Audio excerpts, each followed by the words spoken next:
Je vais faire court et direct.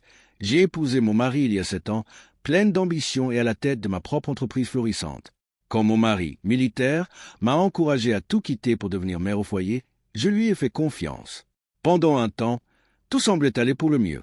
Notre maison était prise en charge par la base, pas de facture d'énergie, son salaire suffisant, les enfants heureux. Mais peu à peu, des problèmes sont apparus.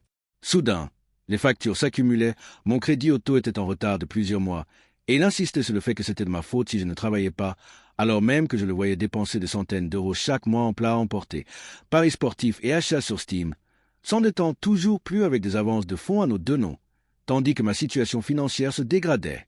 J'ai commencé à examiner nos finances de près pour la première fois depuis des années et j'ai compris la vérité. Nous avions largement de quoi couvrir nos dépenses. Le problème, c'était ses dépenses compulsives et son refus de s'arrêter, faisant de moi le bouc émissaire d'une situation que je n'avais jamais créée. J'ai essayé de raisonner avec lui, de proposer des solutions. J'ai même envisagé de travailler temporairement pour reprendre le contrôle des finances, mais ses mensonges, ses manipulations et son refus de changer sont devenus insupportables. Le jour de Thanksgiving est arrivé et il a exigé que je trouve un emploi. Comme cela n'a pas été fait immédiatement, son comportement s'est aggravé. Il m'a humilié, insulté, a instrumentalisé mes traumatismes passés, m'a enregistré, m'a traité de tous les noms et m'a agressé verbalement devant nos enfants. Il a menacé de me retirer la garde des enfants, a utilisé mon adoption ouverte passée comme moyen de pression et s'est mis à parler de religion, me traitant de diable, parlant du jugement dernier et affirmant que la justice me détruirait.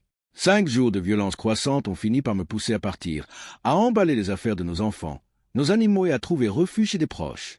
En représailles, il a déposé des demandes d'ordonnance d'urgence et d'ordonnance de protection temporaire contre moi, mais au tribunal, ces mensonges ont été mis au jour, les demandes ont été rejetées et le policier a reconnu le caractère préoccupant de son comportement, alors même qu'il insistait sur le fait que les violences étaient acceptables car les enfants étaient dans la pièce d'à côté. En creusant un peu, j'ai découvert qu'il avait retiré plus de 1 100 $ en avance de fonds à mon nom, m'avait bloqué l'accès à nos comptes et refusé de payer les factures communes, alors que ces factures personnelles étaient toujours à jour.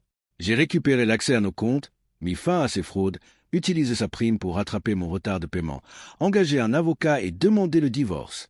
Malgré tout ce chaos, je n'ai jamais douté totalement de sa sincérité. Il ne m'a jamais manqué de respect ni levé la main sur moi au quotidien, mais le jeu, la tromperie et les violences étaient intolérables. J'ai relancé mon entreprise, assaini nos finances et me suis rapproché de ma famille tout en gérant les modalités de garde. Durant cette période, j'ai appris de dures vérités. La confiance en surveillance dans le mariage peut être dangereuse. Les abus financiers peuvent se dissimuler derrière une vie en apparence normale. Parfois, aimer quelqu'un ne signifie pas tolérer les mensonges et la manipulation. Aujourd'hui, notre situation se stabilise. Mon ex-mari a renoncé au combat, j'ai repris le contrôle et nos enfants sont en sécurité. Les leçons sont claires, douloureuses, mais stimulantes. La vigilance, le respect de soi et la capacité à prendre des mesures décisives lorsque la confiance est trahie à répétition ne sont pas seulement nécessaires, elles sauvent des vies.